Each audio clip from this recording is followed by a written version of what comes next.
Thanks very much for coming. Welcome to a night at the John Oxley Library. I'm Ian Townsend. I'm a journalist with ABC Radio National and a research student in history at University of Queensland, and I've also been a John Oxley Fellow here at the library. So I've been looking forward to our talk tonight about design. I live in a groovy 1960s house in the Gap myself. John Walsh built it, and I don't know much about John's work, but this house is light and it's pleasing and functional, and my family's very happy in it, which I think is obviously the wonderful thing about good design. It works on so many levels and makes us happy. So I've been thinking about that hot modernism era, 1945 to 1975, and the design of houses and furniture and how they complement each other and how my house fits in. So it's something that's been on my mind. So I'm very interested in speaking tonight to Eddie Codd, who's one of Australia's most noted designers. He's had a career spanning more than 40 years. He started design practice in the 1960s and has been a principal of several architect and design firms. Eddie's been working, you probably all know this, I'm sure you know these guys pretty well, a lot of people here. He's been working with industry and government over the years and played a role in some of the major changes in building technology and furniture. His products have won several Australian Design Awards. He's been interested in making good design available to everybody. And he's the inaugural head of the School of Built Environment at the Queensland Institute of Technology, now QUT. So he's had a hand in designing some of our future designers. And he's just returned this morning from Europe. So it's really nice to get him here, and hopefully he's not too exhausted by the trip. Robert Riddel is an architect with a background in conservation and adaptive reuse of buildings. He's taught architectural history, designing quite a few buildings himself. He's a member of the Urban Design Board, founding director of Riddel Architecture before it joined, like all good architecture and law firms, with Conrad Gargett Architecture, and is now known as Conrad Gargett, Riddel, Anchor, Mortlock Woolley. And hopefully it doesn't merge with Hayes Anderson Lynch. Robert has a PhD in architectural history at the University of Queensland, where he's an adjunct professor, and he's written a book on Robin Dodds, the man who built Brisbane, and he's won a number of awards as well. Now, we're talking mainly tonight, I think, about the Craftsman's Market at Toowong and West's furniture showroom in Fortitude Valley, and hopefully you've all had a chance to have a look downstairs at the West's display in the library. But I'll start with Eddie first. Before that happened, what was happening in Brisbane before West's Furniture and the Craftsman's Market, before 1945? Sorry for the hoarseness, I can't do anything about that. I lived in a house in Newmarket which was probably designed in about 37. Nothing changed during the war years, so where we were at the end of in 1945, it's worth looking at that perspective to see what changes have taken place. Our house, at that stage, the Queenslander had disappeared. It started by losing its side verandas and then the back veranda, and there wasn't necessarily a lot left. What amazed me, I have very, very strong images of that house as a child and just how unfriendly it was to live in. And in fact, we didn't live in much of the house at all. And we did have some felt pens. I'm just going to draw just a behind you floor there. plan. That's great. There's some felt pens there and some paper. I don't know whether that...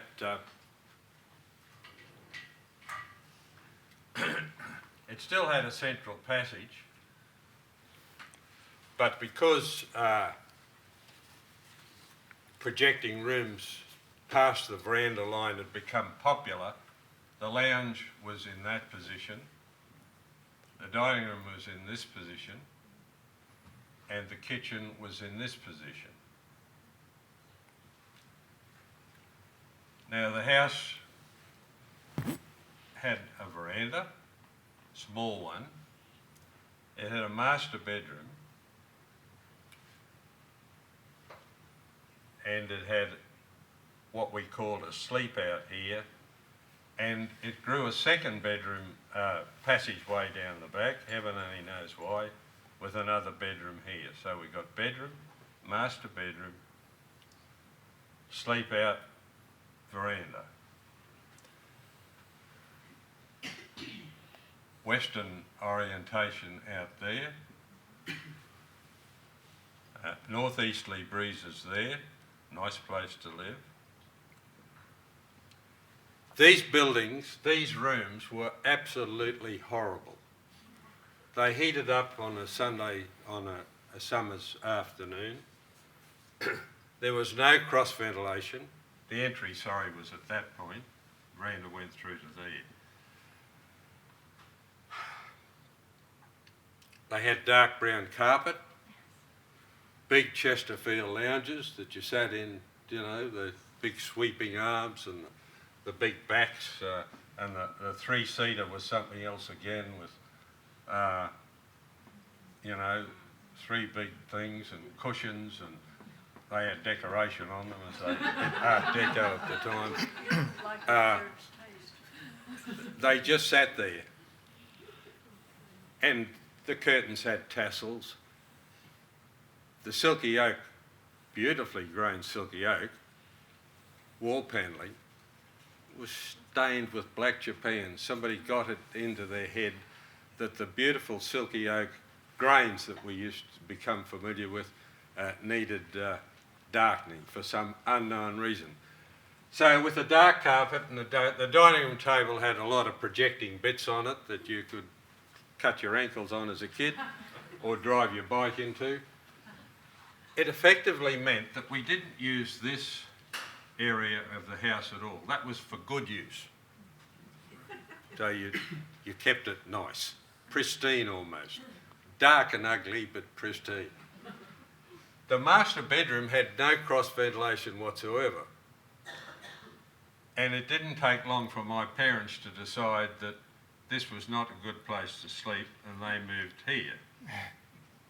My sister lived in the bedroom at the back, and I eventually, for a while, was here, and eventually the front veranda was enclosed, and I slept there until, and we lived in that, moved out of that house in the 1950s when my father was transferred. So I've been critical of the romantic view we have of the Queensland house over a long period of time, and there's a lot of time spent on the detailing and everything else, and it's quite sympathetic and beautiful. But once they got the NACO louvers came into being and people, my aunt had a grand house in Rhodey Road, a big pyramid roof, beautiful large rooms, Rosenstengel furniture in every, and Rosenstengel was still manufacturing in the 1950s, by the way. Beautifully, usually used maple, left it unstained, soft carvings, the contrast between that and the angular, even the door jambs came down, had another piece of sticking out at the bottom, and it's a hangover from European detailing from a long time ago, but it's not a very friendly environment you end up with. So this never got used. So we'd long since moved out of the house. But when television came along, and one of the first articles I had published, I used to get a lot of articles published in the newspaper. You only had to say something's wrong and they'd print it. That was good. When television came along, this lounge, all of this was totally unsuitable. The kitchen cut off here. People tended to watch television while they were having an evening meal. And so this half the house wasn't even used, and what was left was totally unsuitable for a modern lifestyle. And so when we look at the evolution of buildings, we have to, and buildings don't start to function until you put furniture in them. And it's the relationship between the furniture and the lifestyle and the way we live that becomes important. what we saw at that particular time was the evolution of the Fleur product. Don Rex manufactured furniture locally to a similar design, simple four-legged chair, easily manoeuvred, and people sometimes ate their meal in the chair. Probably not good for family communication, but that was what happened when television first came out. So there was a response, a change in technology. Our starting point was very poor to begin with, and in Newmarket there were houses like that lined up down the street. All the master bedrooms were internal. Unbelievable. So when West's and the Craftsman's Market opened, Laurie West and Joy DeGrucci were dealing with a market basically of houses that weren't really functional. That's true. What were they thinking? I think the strength, the two organisations that have been the subject of this exhibition to date, and I wanted to broaden the base of it because there was a hell of a lot happening in Queensland in addition to the Craftsman's Market and Laurie West. There was a lot happening, but the value of the Craftsman's Market was that it was cheerful, it was different, it had things like Marimekko prints, and and it was light and airy, and I designed a range of furniture that Joy used to sell, which was colourful,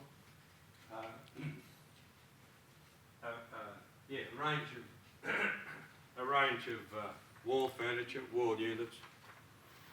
Well, they wouldn't look out of place now, 1968, would they? You can have a look at it That's later. right. There was a range of furniture, very different to the dark, dingy lounge rooms that we've been used to. So, the change was progressive. The architecture changed at the same time, and we started to design houses that were more appropriate for the climate. And then we were designing shops to sell the furniture to go into those houses as well. And Laurie West came along and wanted something special and sort of quite new and different, I guess, to what Brisbane was expecting. Robert, as a person who bought West's a few years ago, and who knows it intimately, what features did it have that made it so revolutionary? Well, I can remember it when I was going to school, and I mean, I was interested in furniture because was in my family. My grandfather had a factory here. My two uncles were part of that, T. Early and Son. So we kind of knew about furniture, but what was in West's was not what they did. I mean, it was a breath of fresh air, and it was coming out of what you would see in magazines that I know Laurie subscribed to, Domus, for instance, and so did a lot of architects. So it was those images that suddenly you saw in reality, and I think these places like the Craftsman's Market and West's were really designed for architects to frequent, and I think they struggled to actually survive in Brisbane for quite a while until sort of the style caught up with them. So they were way ahead of the game, and they were representing and putting out in Brisbane what was happening in other parts of the world. There was a baby boom after the war, and obviously a lot of new houses were being built. And with you mentioned the TV coming in, houses were being built around, well, I suppose they were they were different to what was built before the war for various reasons. A lot of architects would have been designing houses. There was a bit of a building boom, I imagine. So there was an evolution going on, and people were then thinking about about how to make houses more functional than what they used to be. Yeah, well, there was a whole move to reinvent the world after the war. I mean, it had been a period where nothing much happened because all the resources went into the war. So when the war was over, yes, there was a baby boom, but there was also this desire to go out there and live in the new world, and that was coming to us not only from the architectural magazines, but also from the likes of Home Beautiful and the Women's Weekly even. Was there a sense of a particular style though, or was it just simply evolving, developing back then? Well, it was modernism, and Did they call it modernism then? They called it modern. Yes, Eddie? Yeah, for me, the reason the change occurred was that designers like Saarinen and Charles Eames in particular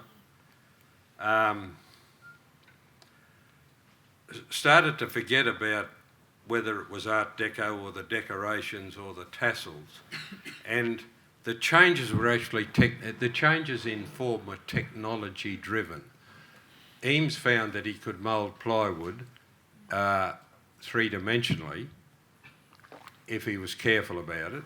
Charles and Ray Eames, I often think, as with Corbusier and the lass that Robert? Eileen Gray. Yeah, well, Eileen Gray was one of them, but they were... Sorry? Perriand? I can't hear. Charlotte Perriand. Yes. Sorry. I mean, in the case of the Bauhaus, it was bent tube. They found that they could bend tube, and the first cantilever chair was Mart Stam, and all the joints were forged and the tubes were actually welded. And Corb did the same thing in his lounge chair, but Mies and Breuer and Gropius all allowed the tube to express what the structure was about. The structure evolved from the tube, and the challenge was to have as few joints as possible. So if you look at Mies's chair, the M2, I think they call it, doesn't matter. It starts off like this and goes back, and it's got a sling seat and a sling back. Now, it was just a continuous bit of tube and quite inventive for its day. So the forms that were emerging were based on the technology that was becoming available, and Saarinen's worm chair is a splendid example of that. It's the cast aluminium group, mostly technology driven and devoid of applied ornament. The expression of the article was entirely derived from the way the component parts were put together. That was a pretty big change. And Laurie West was selling this furniture back in the late 50s, early 60s? Yeah, well, he opened that showroom in 54. So, and he was selling Eames, and he got the franchise for Knoll Furniture in 56. So, and that opened up, all these new products that were, you could only buy them in New York or Milan or Paris or London before that. So in Australia, you could only get them in Wickham Street. So how did that work? How did they manage to sell? Because there were import restrictions as well. How did they manage to bring in these designs and then? Well, they couldn't. They couldn't import them into Australia, so he got the drawings and a prototype and manufactured them here. Now that's no mean undertaking because they had a big range and they were very diverse, and he arranged a whole string of subcontractors, if you like, to do particular things, to bend wire, to do welding, to do upholstery, and put them all together and made, in fact, versions which were replicas of these things in Brisbane, in his factory in the valley. And but apart from those designs, he would have used those skills as well to make his own designs? Yes, I'm not aware of too many of the designs of his own, but he did do his own, and there's a table in the exhibition that is one of his. But mainly he was putting a range out there that included all these JOL designs from the best designers in the world, plus a few locals, like Featherston was in there with his chairs. Why did Noel choose West's as their major licensee in Australia? I think it was probably the other way around. I think Laurie went to them and said, I want to do this, and they thought Australia, well, that'll be okay. And they didn't differentiate between, it should have been in Sydney or Melbourne, really. That's where he was likely to sell it, and that's where he did sell it. A lot of his customers were... Actually, my grandfather, because my aunt was an American war bride, so my grandfather was travelling to America, so he actually approached Noel personally. Oh, okay. Right. That's the answer. There you go. But, I mean, Brisbane really wasn't the market that was the biggest in Australia, and the likes of Harry Seidler used to order his furniture from Laurie because it was easier to get it there than through New York.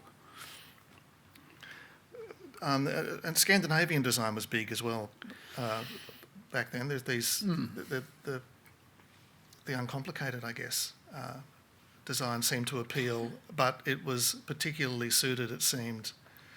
I mean, I'm sort of curious as to why Scandinavian, subarctic design is suitable to a Brisbane subtropical climate. How does that work? Or how did that work, and why did it work?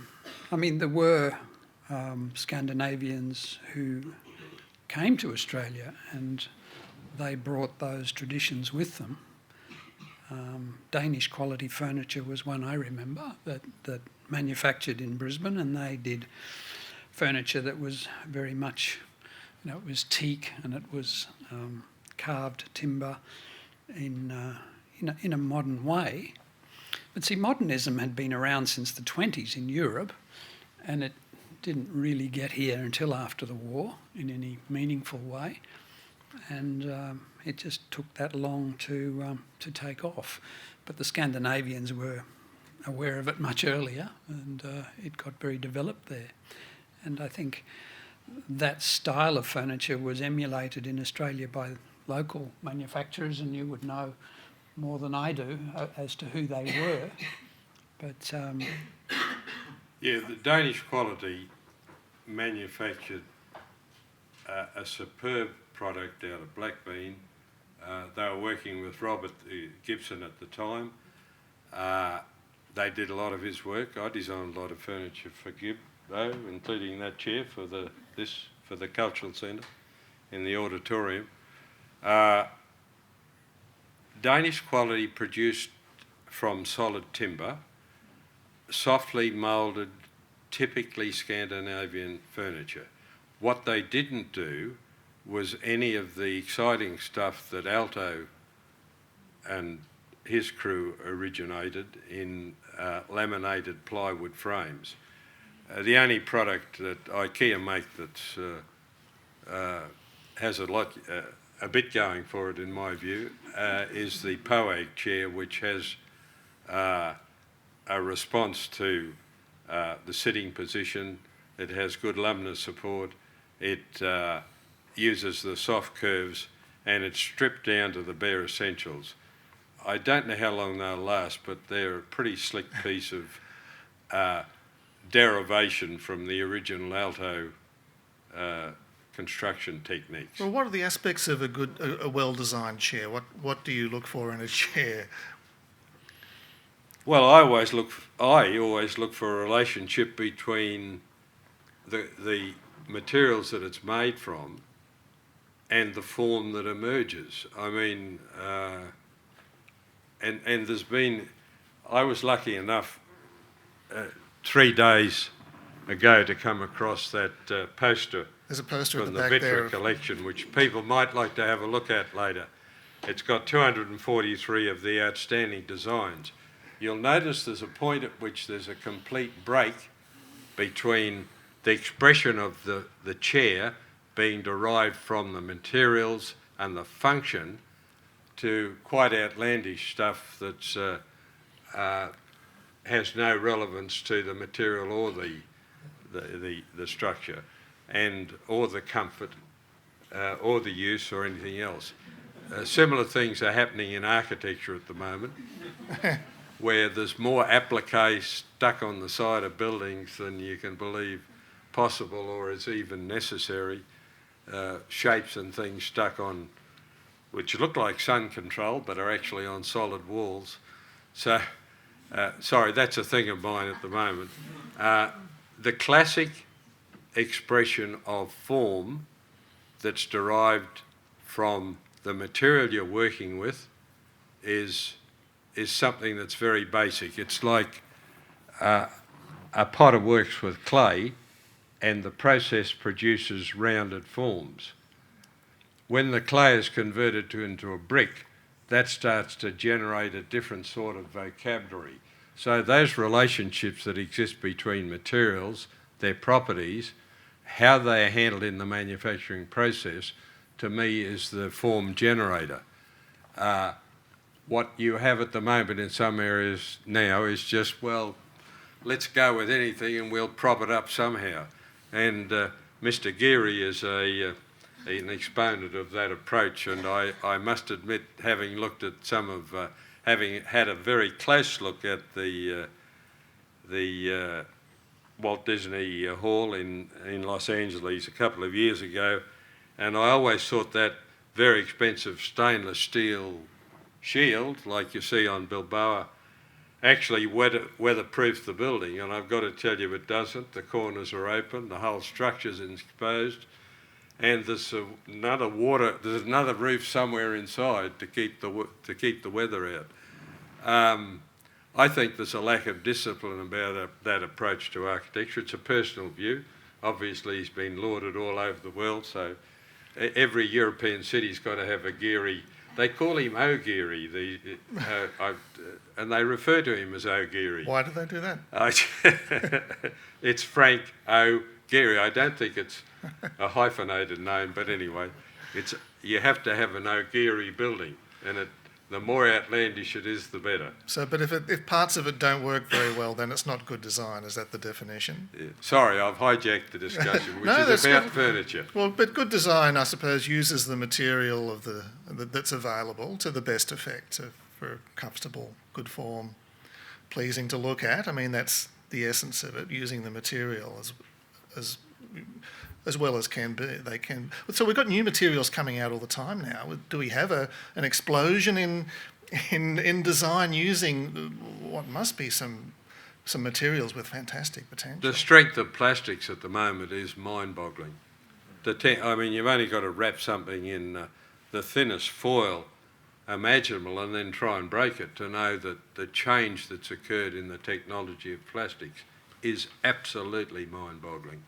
And it's only when designers understand materials and the technology of the materials that designs that fully exploit those properties emerge. Yes. And so in the education of young designers, workshops and materials and experimentation, all those things are important.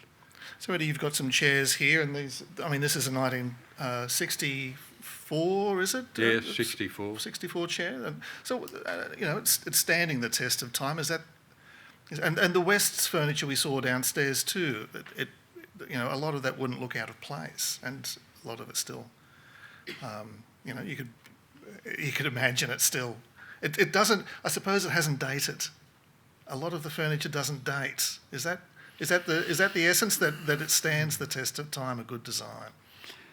Well, yes, but you could say that really about any period. Well, It but goes except through. a lot of periods, I think, of the 50s and 60s as far as fashion goes, and we spoke about fashion at the JOL a few months ago, and you can look at a fashion and pick the era. Often with furniture design, and I'm looking at the chart over there, a lot of those designs could be jumbled up. I wouldn't be able to pick the era by looking at the chair. But I think what Eddie's talking about is that functionalism was displaced by other cultural values at some point, Right. and the materials that are available Yes. make it possible to just about do any shape you like, and that certainly wasn't the case in the era we're talking about, where you had to be aware of the limitations of materials and you had some control over what you could do, and that was a positive in terms of coming out with a functional response. Now, not everyone can apply that and come out with something that we think is beautiful, but that's what determined whether these things kind of last the distance or not. What's happening in the market at the moment is, sadly, I think the Sarin and Womb chair is as valid today as it was when it was designed. It's a comfortable chair, it does the job, it's elegant. Shell structure, lightly supported on a steel frame, floats in space. I think it's a beautiful chair. It's one of the few chairs that haven't been flogged off. And one of the big thing I hate at the moment is that the whole world has changed. The reason it's important that Vitra are doing that is that about 2 months ago, Aldi were running a special. And the special was you could have a Mies Barcelona chair for, I don't know, it was $195 or $159, but it wasn't a lot of money. And one can only wonder how it was made and how long it would last. And so right across the board, all the classics from the 1925s, 27, 26, from the Barcelona period onwards, the Bauhaus, all that product has been so flogged to death, poorly made. And if you really want to know why we've got problems in the furniture industry, and we have, I mean, we don't manufacture furniture anymore. We don't. When I was a kid, there was a joinery shop in every town. You travelled round, there were timber mills. And when we went to Tully, there were 3 timber mills. There was a ply mill. You could see the plywood being made, the timber being cut. For a kid, it was just dream time. There was always a pile of scrap timber. You could go and take whatever you liked, and they'd burn it otherwise. We shortly wasted a lot of furniture, but a lot of timber. But the problem we've got at the moment is that the classics have been so denigrated by poor quality workmanship. And I mean, if you pay $190 for a Barcelona chair, it's not going to last very long. And the street cleanup tells the story. The street cleanups are basically crap furniture. Furniture that falls apart because the joints fail, furniture that falls, the chrome rusts, everything is wrong. And so it leads to overconsumption, pollution, because you have to keep making a new lot. But the worst aspect of it is that products don't have any intrinsic worth. They don't develop a patina with age and a comfort and nice to sit in. They are just a throwaway item. And I think that's very sad. And I don't know what the solution is, but I mean, over the years, designers borrow from things that have gone before.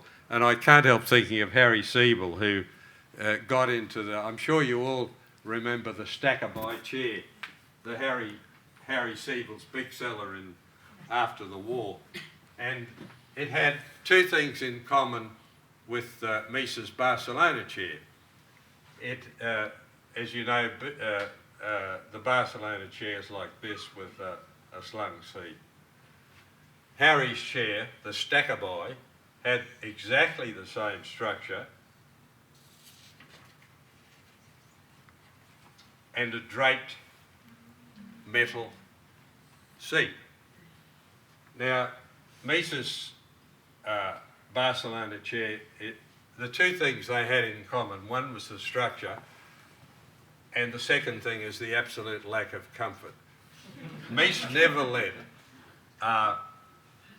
any consideration relative to comfort spoil the design. And I can remember as a little kid, the big day in town in Brisbane was the day of the big department stores, Allen and Starks and Edwards and Lambs and McWhirters and T.C. Burney, and the big day in town was to go to Finney's, which later became Myers, I guess, and to eat at the cafeteria. That was pretty impressive stuff. And believe it or not, they had Mises' chair in there.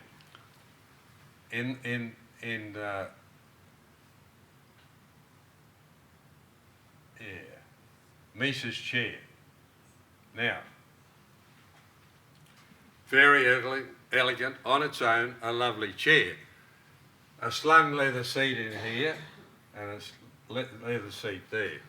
Now, the leather tended to stretch a bit, but as a little kid, Breuer at least was kind enough to bring the frame down like that. But as a little kid, to get into the chair, you had to crawl almost under the table and to get round these hoops, because the seat was back here and these hoops came forward. And they were actually a very difficult chair to get into. They looked very elegant, as done the Barcelona chair, but they weren't as practical as Breuer's little cantilever chair. But no, I think the sad thing about where we are at the moment is that the world is going to have to change and adopt different values. The advent of the discount warehouse just demolished companies like Featherston Interiors and all the companies that were servicing the market, the craftsman's markets, and the people that were seriously about what they did in their manufacture. They've been destroyed by cheap junk, and it's actually, where do you see well-made, modern furniture displayed in Brisbane now? There are designers, though, in Brisbane who are making good furniture. I'm assuming. I know. My kids go to school with Richard Park, who makes furniture in Brisbane. I guess the problem seems to be that it's difficult to compete with the big chains which have a lot of money to advertise, and then is it a matter of then educating people that you can get great quality furniture, perhaps even for the same price, you know? But that message is just drowned out. Is that part of the problem, that there's a lot of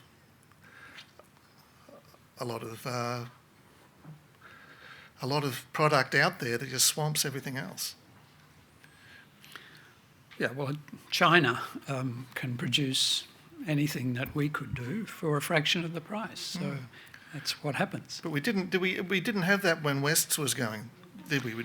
We had. You said there were a lot of manufacturers in Brisbane, but they were. Well, they weren't organised in that sense, that they didn't know exactly. They weren't making what Laurie wanted to sell, and they weren't making what was in the design magazines.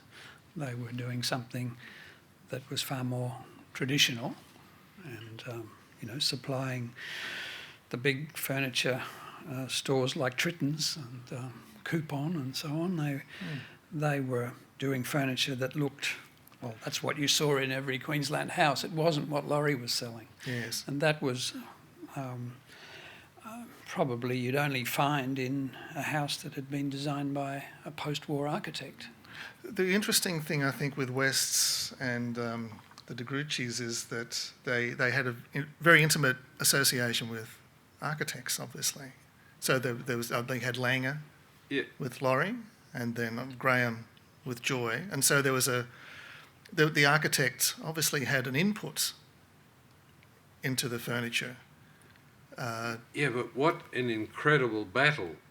I mean, they were up against it from day one. Were they?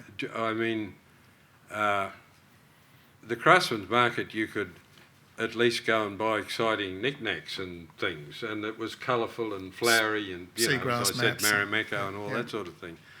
But Laurie, I mean, what a tough call. You can't... Saarinen worm chair still stands the test today. How many did he actually sell? What I'm saying is the impact... Brisbane wasn't ready for Laurie West and that range of furniture. We were still in the Chesterfield Lounge thing, and then the Fleur and Don Rex. We were not... it wasn't a sophisticated market. You've got to have a discerning market to get well-designed product over the line. It's just very, very difficult. Unless you're in contracting, there are still, and in commercial furniture, I mean, we did the fit out in 61 Mary Street, which, I don't know, it's got 1,500 people, and we used CMAC furniture, which was an American landscape furniture, and that was the other big change that occurred in office planning. But and the production, the flow of work within the office was starting to drive a planning solution which saw people working together in groups who had to communicate easily to build a transmission line from surveyors in the field to engineers to construction people. And so you could, the way business was starting to function in large enterprises like SEC or QEGB drove the market towards that solution. So the architects were able to, that was their job, to produce an environment in which a company could function. But that didn't happen in the domestic market. There was no driver that only the social driver, television being one of them. Buildings were changing, but even now, the furniture's lacking sophistication. But you mentioned before to me that there is an interesting parallel between architecture and furniture, obviously, and I think I suspect that people still want some design advice, because the public generally doesn't think about this much now. They build their house. They might even have a beautifully architect-designed house, but they might not necessarily think, well, we need some complementary furniture. Is that a deficiency in the architecture business now? You mentioned before that a lot of the designers of furniture were architect-trained. But you have a tremendous range of people selling furniture today that is all imported. I mean, you can buy all those Eames classics still. You can buy them on Wickham Street still. You can, I mean, places like Space Furniture import a whole lot of Italian furniture. I mean, there is quality stuff out there, but it costs a lot of money, and only very few people care enough about design to actually spend their money that way. The rest of us survive on second-hand furniture that you pick up in a flea market. But that can still be expensive, well, not necessarily the second-hand furniture. But I think the sad thing that's happening with the market, and it will certainly evolve furniture further, you talk about, Ian, what happens with how people come to a decision about how they'll furnish their house. If you look at the American market, which is probably not a good place to look, but very often we follow along, and people buy room settings. They live in stage sets. Even the paintings on the wall and the fabrics, and we'll have that dining room and, God, that lounges, look at that. Yes. And no relationship between the two, no relationship to how they live their lives. They just buy a stage set. And that's on the one hand. On the other hand, reality television tells us now that you can, with makeovers, anybody can do it anyway. You've just got to get in there and do it. Do you watch the block? Have you tuned into the block occasionally? How are they going? No, I can't. When they start talking about the one wall that's got to have this absolutely fantastic wallpaper on it which destroys the room completely usually. I'm afraid I don't look at that any longer. Well, there's no way around this, is there? Because we're being heavily marketed to, and we are. What we really need is an education. Yeah. There's one thing that we haven't. You were talking about these chairs before. One of the things that did happen in modern furniture design was that ergonomics started to be a consideration. If you look at the lifestyle just imagine, I'm sure everybody knows something of Charles Rennie Mackintosh furniture, right? You could only use that furniture if you came to dinner dressed appropriately, and the seat is horizontal, the back is bolt upright, and there's absolutely no lumbar support, and it's the same. And as the evening progresses, people sort of slip down in their chair, and that stretches all the back muscles, as happens with lounge chairs that are poorly designed. So, and think of Frank Lloyd Wright there. I mean, he never started to think about ergonomics until he was out in Taliesin West, and seats started to get slope and throw some weight onto the back to share the load and things like that. But there was a change in social values and lifestyles, and people didn't dress and come to dinner.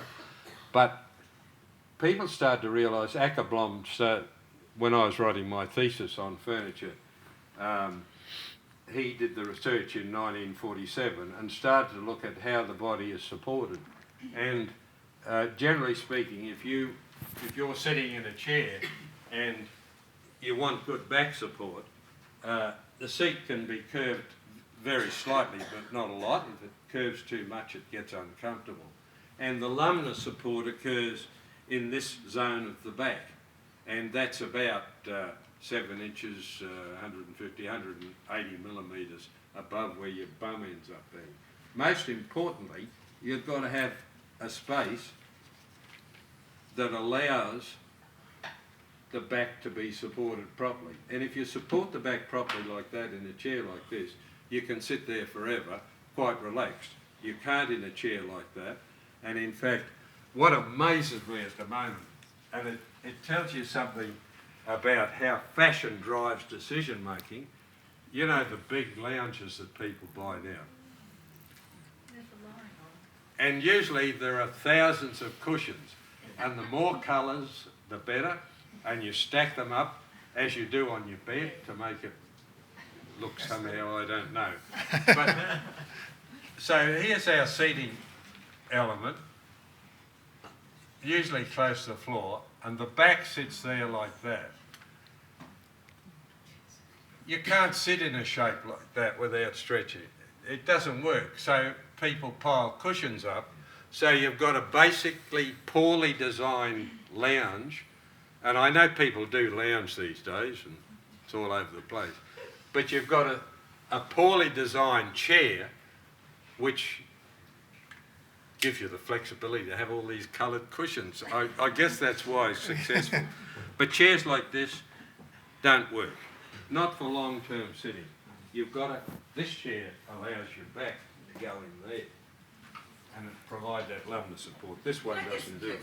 So, Dad did actually import the Ackerblom chairs by, I think, Gunnar Egloff. Sorry, Margaret. Oh, no, just saying, yes, Dad did actually import the Ackerblom design chairs by Gunnar Egloff. That's like the little Windsor one with that really kink in the back. Yes.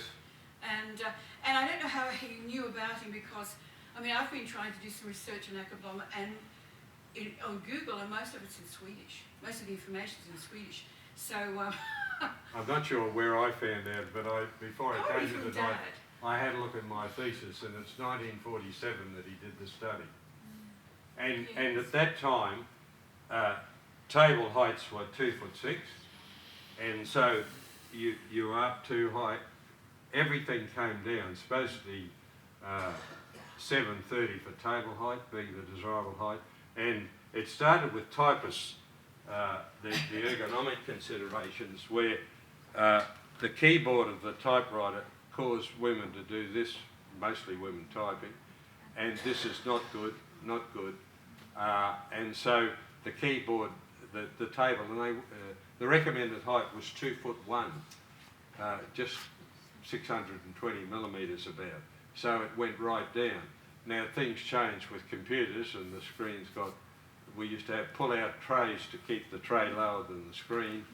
Now they're so thin, nobody worries about it. But we do have problems in terms of the ergonomic, the equipment that we use to operate computers, because it's not good at the moment. Horizontal surface. I don't believe that problem's being adequately addressed in the design of office furniture at the moment, or even for the home. Doing it with a horizontal surface is not the best way to go. Well, I wonder why have we neglected all these major functions of furniture, which you know. Change has taken place fairly rapidly. I mean, we're now down to this point where we're dealing with an element that's only like a surface on the desk. There may be changes, but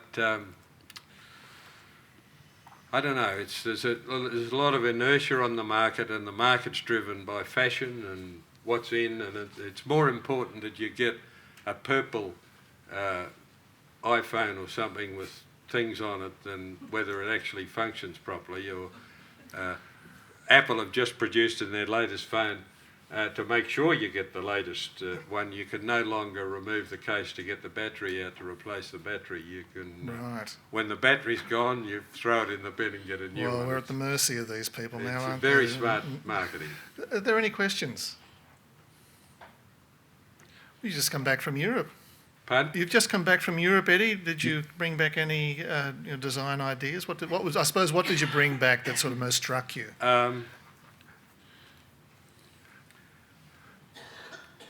They're very old cultures. There is a level of sophistication that we don't have in Australia in the acceptance of new product. But the overall impression is Europe, you've got real problems.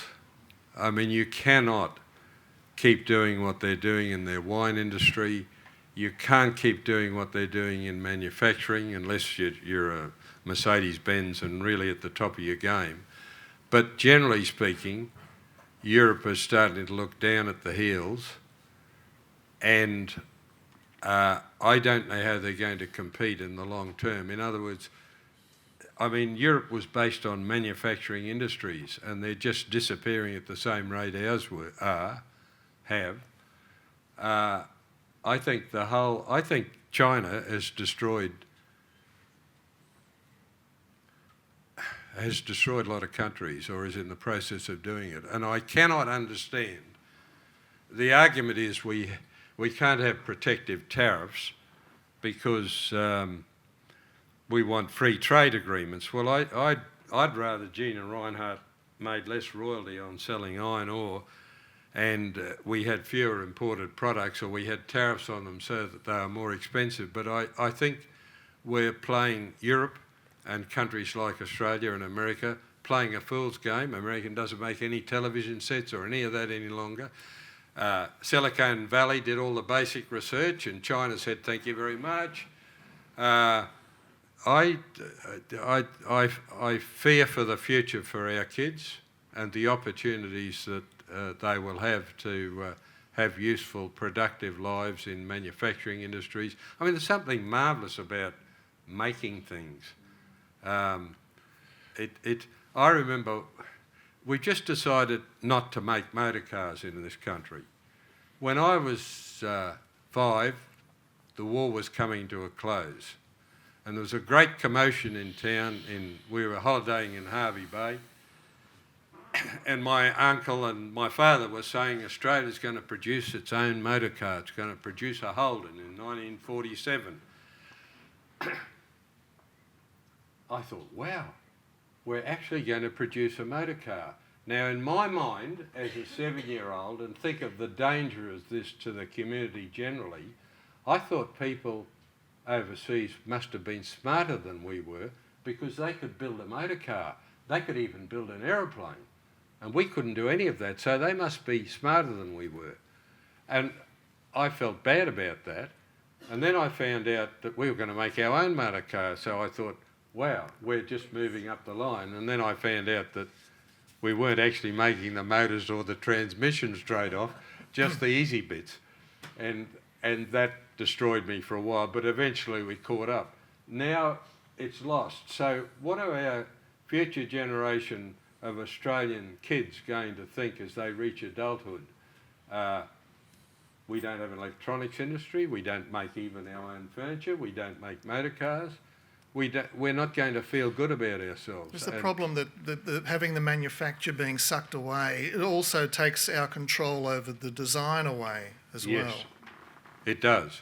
And it's folly to say that you can stay at the top of the design game. Design responses are driven by the technologies that are available. And so somebody produces a new material and the designers in that country are off and running. You can't trundle along beside. So it's not, we can't even produce designs here and send the designs over for manufacturing overseas, because they've got to be based on new manufacturing technologies. Yeah, I'm sorry to sound despondent. But Yes. I have a question. There Sorry. are people behind me who have questions. Yeah, oh, sorry, yes, go. Yes, I didn't see that. Observation. I worked in cleanups in the 1974 floods and the 2011 floods. And the thing that struck me as the difference between those two floods is the amount of wheat bix that ended up on the front lawn. In 2011, there were lots of it, and it was the particle board all melted down. And I remember quite clearly taking beautiful pieces of furniture, maybe getting them recovered or such like, but they were actually reused. And that was the great contrast to me. Even in our buildings, the amount of gyprock that was pulled out as well, compared to houses of more substance and longevity. So that was if there is a saving grace for Queenslanders, they were wonderfully robust. You just gave them a good hose out and maybe repolished the floors, and they were good to go again. Look, Apple phones designed in California, manufactured somewhere else. So you can stay at the peak of technology without actually having the production base. So, and the last observation I'd make is I suspect the lack of modernist furniture needed a modernist venue to be appropriate. It wouldn't look right in a Queenslander until the architecture started to roll out. Oh, that's a good point, yes. The demand for those products would only follow the appropriate settings. Yes. Thank you.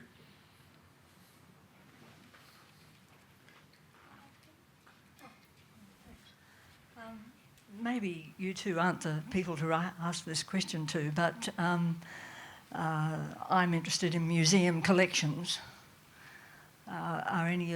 Is any of your furniture in public collections? No, not that I know of. You've got a catalogue of some of them in your own home? I've got catalogues, yes. But I meant you've got a representative sample of your own designs somewhere, hiding in the garage? No, I was never focused on competitions and the history, I don't know why. It just didn't seem too important. You're living your life, and I trying to make a living, and there's always the next challenge, and you sort of leave a lot of things behind. The other thing that happened, we were hit by the 74 flood, which in our cataloguing, all the black and those are Harley catalogues of mine there. This was do you mind? This was, I think, the nicest chair I ever designed. We only made 2 of them ever. I've got one at home.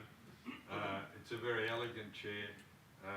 It changes its position depending on how you change your body weight. It's not designed to rock. It's nice, it's elegant, or I think it is anyway. But I've got a few of those. I've got one of those. But yes, there is catalogue material of all the designs that occurred right through to and this was the largest range of contract furniture in Australia, produced here in Brisbane and sold all over the country. But Well, I hope that we haven't done anything about the history. No. Well, that would be good. I'm very lucky because I grew up in a whole household full of modern furniture, which my father had designed, and his friends, and the architect who designed our Melbourne house, most of it built in the late 1930s. And a lot of our furniture was sort of semi-built in along the walls, designed to fit along the walls. And some of that sort of idea continued on until the 1960s, and I wondered if you'd done any of that sort of wall furniture. Yes, this product that the Craftsman Market sold is really a complete system of wall furniture. Interestingly, it's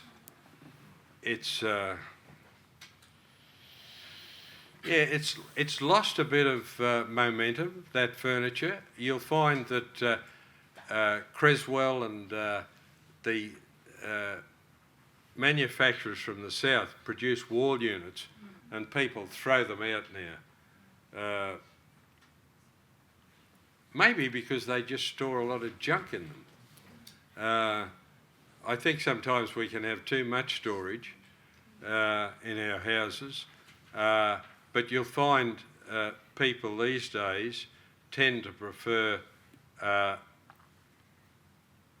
television set on the wall rather than with cupboards all the way around it.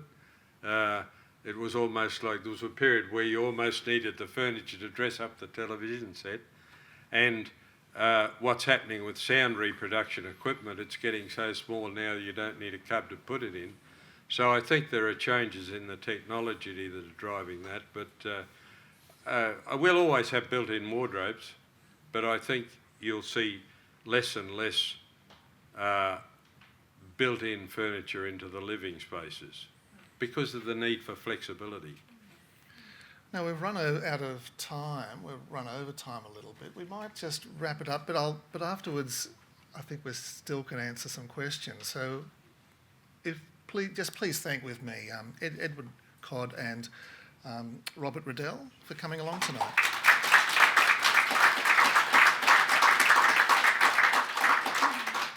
But Robert, before we do go, I just wanted to ask you as well. You spent a bit of time restoring Wests, and I'm interested in the features that the building had, and Margaret might be able to answer as well some of the more interesting features of the building that you've managed to put back in, and that building still exists. It's a remarkable achievement, but what was, if you can just describe some of the features that I think I found surprising, and I'm sure other people will as well.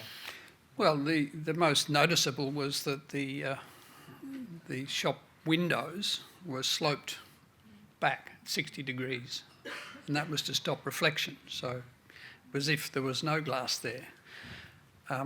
Not only that, they were coming out of water. There was a pond that ran around the base of the glass.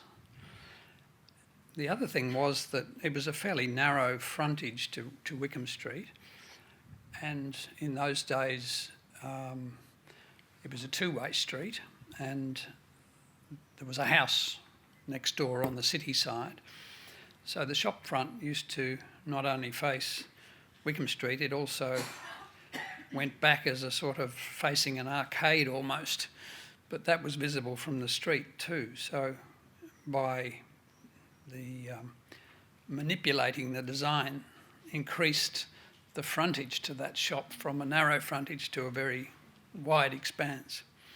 The other thing Carl Langer was interested in was lighting and natural light, and he had, I think, 4 different kinds of roof light to get natural light into the space. So not only has he got water there and plants, lilies and things growing in the water and fish, and what fascinated me was the fact that the fish could swim underneath the glass, because the glass was actually supported on these artificial rocks in it.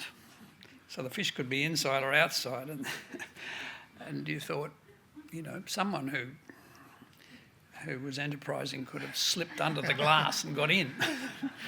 But no one ever did. But Rob, the timber roof structure you mentioned to me. Yes, well, the roof had, or the ceiling had some very big roof lights in it of different kinds, and the underneath of the awning that cantilevered out was varnished, very narrow slatted boards. The structure of the roof, it was all timber framed with trusses going in both directions, and there were very few columns inside. So, you know, structurally it was adventurous. Right. And again, an amazing, I suppose, relationship between the builder and the furniture enthusiast, designers. That a relationship again between the architect and the furniture designers made something quite important. It's a shame that more of that hasn't happened in Brisbane. Well, the other aspect of it is it had a flat roof, and that was used as a showroom as well. We had outdoor furniture on the roof. Is that right? And to stop you falling over the edge, there was a kind of recessed flower bed that you know, so you didn't go and fall into Wickham Street. And he painted, Laurie did this himself, he designed a mural and painted it on the roof as a setting for that furniture. So it was full of tricks. There were aquariums built into the walls. There was just a concrete floor, but divided up into sort of room spaces by the furniture itself. But we weren't able to get somebody to display furniture in it. It had to be leased for offices. Oh, well, we bought the building and put it back the way it had been designed, and then advertised it, hoping that some furniture person would take it on. And we had someone who said they would, and then the GFC happened and they just couldn't because everyone went bust. So plan B was to move in ourselves and occupy it as offices, and we built some more building behind it. So it worked quite well in that way, and that's the way it still is. All right, now look, if you want to, there's some photographs over here, and we'll be hanging around for another 10 or 15 minutes for questions if you like, but just please help yourself and have a look, especially the poster up there of those chairs. I think it's quite amazing. Thanks very much.